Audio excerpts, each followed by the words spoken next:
সহ আরও যারা আছে সবাই দাওয়াত দিয়েছেন। আমি চিন্তা করলাম যে একটু সম্মান করা দরকার, সেই হিসাবে এসেছে। আসলে তো আমরা হইলাম গ্রামের বক্তা, গ্রামের ওয়াইজিন।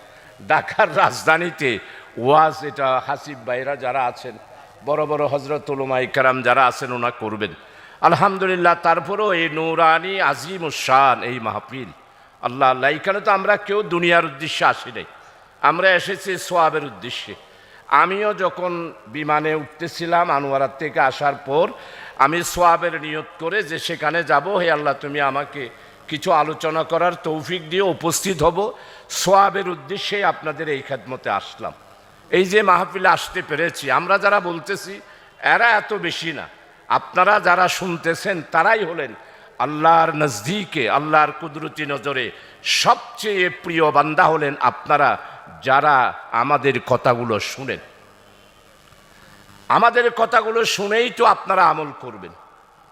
আজকে এখানে আসতে পারলাম, কথা বলতে পারলাম, এই জন্য আল্লাহর দরবারে শুকরিয়া আদায় করছি, শোকারাতান কালমা পাঠ করছি, যেটা আল্লামা হযরত দেলওয়ার হোসেন সাইদি রহমতুল্লাহ আলাই শহীদ আমাদের চট্টগ্রাম সহ সারা বাংলাদেশে যত মাহফিল করতেন, উনি যেই খুতবাটা পড়তেন, আমি আমার জীবনে আজকে উনি দুনিয়া থেকে চলে গেলেন, আজকে প্রায় 13-14 বছর মাহফিল করতে পারেন নাই।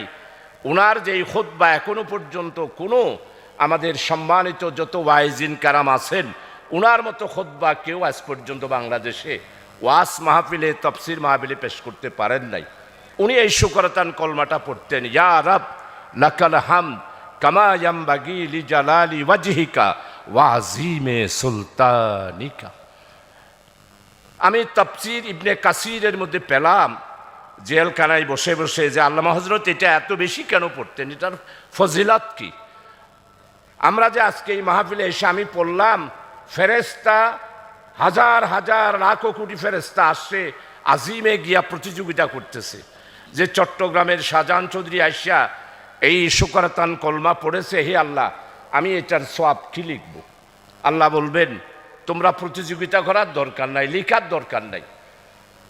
আমার বান্দা যেই দিন আমার কাছে চলে আসবে, জান্নাত আর জাহান্নামে যখন দেওয়ার ফয়সালার সময়, জান্নাতে দেওয়ার জন্য যদি কোনো সওয়াবের অভাব হয়, যত সওয়াব লাগবে আমি আমার এই বান্দাকে জান্নাতে যাওয়ার জন্য ততগুলো সওয়াব তার আমলনামার মধ্যে লিপিবদ্ধ করে দেব। এই জন্য আমরা সবাই মিলে, আল্লামা হযরত দেলওয়ার হোসেন সাইদি রহমতুল্লাহ আলাইহি উনিও এইভাবে সবাই নিয়ে পড়তেন, এটাই আমাদের নাজাতের উসিলা হবে। এমনি তো তাফসীর মাহফিল নাজাতের উসিলা, আমরা শুরু থেকে শেষ পর্যন্ত এখানে থাকব, আল্লাহ তাআলার কুদরতি নজর দিয়ে আমাদের দিকে তাকিয়ে আছেন। এটা জান্নাতি, এটা নূরানি মাহফিল। এই মাহফিলে আমরা যেটা পড়বো এটা আমাদের নাজাতের উসিলা হবে। তাই সবাই একসাথে পড়ি, ইয়া রব লাকাল হামদ কামা ইয়ামবাগি লিজালালি ওয়াজহিকা ওয়া আযীমে সুলতানিকা। সম্মানিত ভাই সব, 18 বছর কি আমরা এইভাবে মাহফিল করতে পারছি? ও পারি নাই। পুলিশ বাহিনী সবাই চলে আসতো, আমরা তো পারি যাই নাই। ওয়াইজিনে কারাম যারা ছিল তারাও ওয়াজ করলে পুলিশ বা এখানের স্থানীয় যারা ওনাদের জওয়ানেরা ছিল, নেতারা ছিল, স্লিপ পাঠাই দিত যে ওয়াজ বন্ধ করে দিন। আইসা পুলিশেরা স্টেজ যে আমাদের হুকুম, ওয়াজ করতে পারবেন না। তো আলহামদুলিল্লাহ আজকে মুক্ত কণ্ঠে, জোরালো কণ্ঠে, স্বাধীনভাবে, আতঙ্কহীন অবস্থায় কোরআনে মাজিদের তাফসীর আজকে আমরা করতে পাচ্ছি।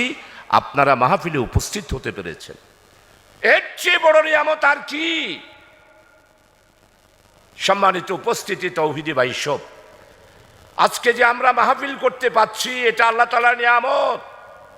আল্লাহ তাআলা দয়া করে মেহেরবানি করে এই পরিবেশ আমাদেরকে দান করেছেন।